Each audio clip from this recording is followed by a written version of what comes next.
Thank you for clicking on the video. You read the title, let's just get into it. I have not watched this movie.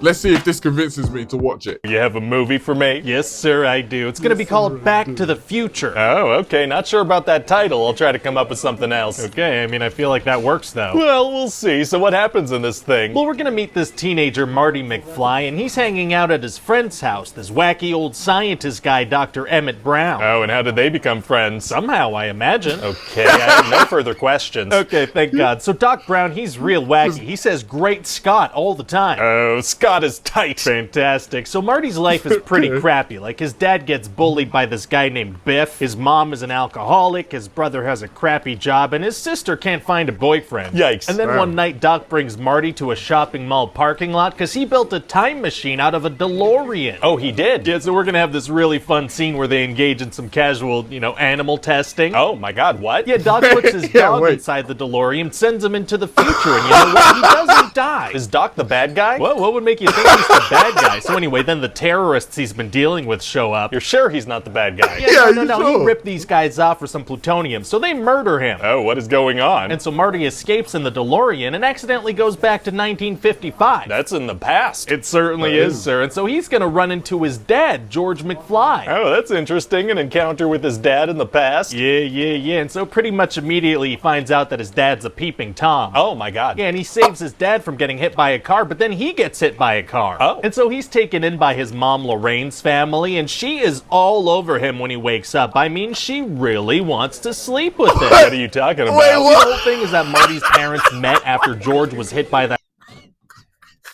What? Are you actually doing this? Like, this is actually happening? No.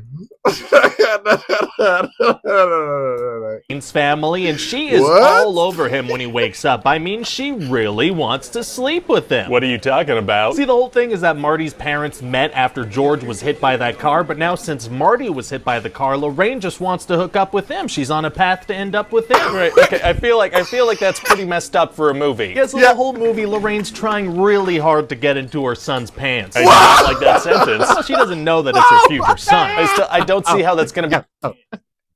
How is this a classic? Yo, what the hell? What the heck? I did not expect. This is not what I'm. I do not like that sentence. Well, she doesn't know that it's her future son. I don't see how that's gonna be fun for anyone to watch. I feel like everybody's gonna love it. I was just thinking about every thought that I'm having in my head. I'm just saying it right now. I don't like that sentence at all. Really hard to get into her son's pants. I do not like that sentence. Well, she doesn't know that it's her future son. I don't see how that's going to be fun for anyone to watch. I feel like everybody's going to love it. Well, if you say so. So what else happens? Well, so Marty's going to spend the movie trying to get his dad to hook up with his mom instead of him, because the future's getting all messed up now. Oh, really? Yeah, he goes to see Doc in 1955, and Doc is like, uh-oh, Marty, this isn't good. How can he tell? Well, Marty has this photo with him from the future, and you can see his siblings starting to disappear from it bit by bit, because they were never born. So that exact photo at that exact time at that exact angle was still taken despite the wildly different circumstances? That's what we're going with. Well, okay then. So anyway, Marty hatches a plan to get Lorraine to go to the dance with George instead of him and get them to fall in love. How does he plan on doing that? Sorry, sir, can I just a minute, Larry. So what's the plan? Well, he's gonna pretend to force himself on his own mother, and then his father's gonna come in and beat him off, and that's really gonna impress the mom, and then she's gonna want to hook up with him instead of her own son. Okay, I'm gonna go. You sure? You can stick around. No, I insist. Not sure what that guy's problem was, so how does the plan play out? Oh, well, it turns out that...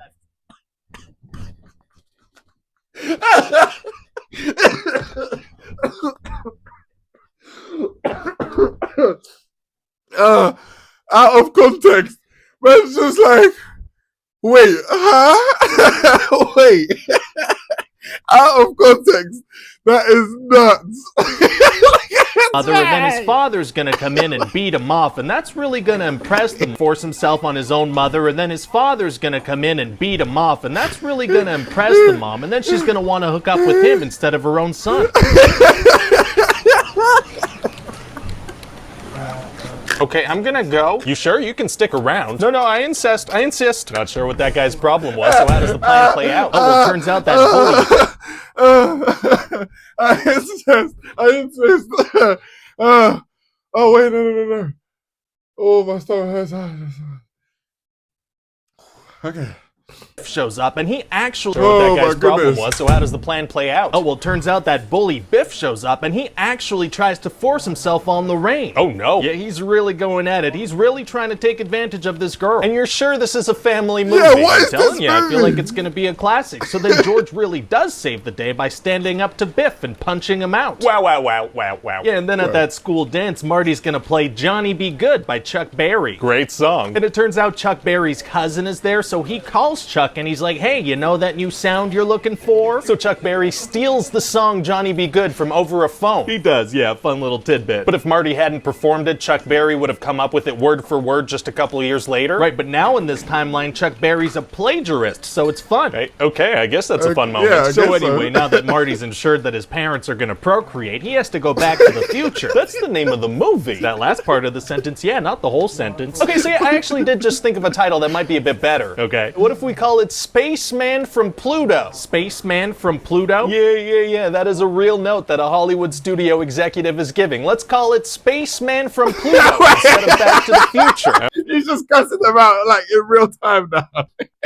I feel like, you know, God no. Well, we'll see. Okay, to be Well, discussed, we'll I guess. So what else happens? Well, Doc and Marty need to use this famous lightning strike on a clock tower to power the time machine back to the 80s. Okay. And before they do, Marty gives Doc a letter informing him that he's going to be shot in the future and he needs to protect himself. Oh, smart. But Doc is like, no, I cannot know any information about the future. The results could be disastrous. So he tears the letter up. Oh no. But then Marty's like, oh, I have a time machine. I could just go warn him in the future. Very clever. Very clever. So he gives himself 11 minutes. Whoa, why would he give himself Yeah, 11 why? minutes? Why not give himself a couple of hours or even days? Well, he's going to give himself 11 minutes because it's more exciting this way. Fair enough, so it's going to be tough for Doc Fair to survive. Actually, it's going to be super easy. Barely an inconvenience. Oh, really? Yeah, it turns out Doc taped the note back together, so he puts on a bulletproof vest. Oh, well, thank God he did a complete 180 on his passionate speech about knowing about the future. Yeah, it really worked out. So Yeah. then Marty goes to see his family, and they're just completely different now. Oh, they are? Yeah, his dad's a super successful author, his brother has a great job, his sister has a good dating life. George is a rich author and they still live in the same house? They do. The brother has a good office job and he still lives at home? He does. Well, okay then. Oh, and also now Biff gets hired by George to wax his car. George hired the guy who tried to assault his wife? He did. He's like, that Biff is such a character. He's always trying to get away with something. Like assaulting his wife? Yeah, He's trust quite a me. character. And so now Marty gets to go on a date, and he has a nice car. Now wait, so his entire family have had a different life, but Marty still has the memories and experiences of the original timeline?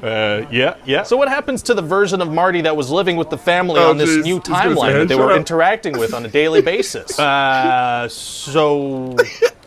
Yeah, don't worry about any of that. Yeah. Oh, okay, I won't. Great. So what do you think? Well, it sounds insane and inappropriate in several ways, but somehow I do think it'll be a classic. Oh yeah, nobody's There's ever no way gonna a dare movie to like even that can think be about made now. remaking this thing. Oh my days. That's who makes all stuff happen. Hey Oh, my everybody, thanks for Whoops. Maybe. Oh, it will. There's no way it'll be the same thing. No. I'm not. watching that pitch meeting. Hope you liked it. This was kind of a special episode. If you didn't know, the entire pitch meeting series was inspired by a stand-up bit by John Mulaney where he talks about trying to sell Back to the Future and what a crazy idea it is. As always, you can let me okay. know in the comment Cool, section cool, what cool, other cool, movies cool. you want to see pitch meetings for. And, hit the like button, the subscribe button, and share with your friends. Bye-bye. Do that, please. Go to Ryan George. He's goated. Anyone who liked that movie and then watched that pitch meeting, tell me what you think, okay? Because you must think that you might have to look deep within yourself. You might be some weirdo. That's what I'm saying, yeah? Like, I can't watch it now. Can anyone who's watched the movie and then watched the pitch meeting afterwards, can you watch the movie again? Are you able to go back and watch the movie again? Okay, because if you are, you may need to ask yourself some questions. That's all I'm saying, okay? And yeah, thank you for watching. Goodbye. Good night.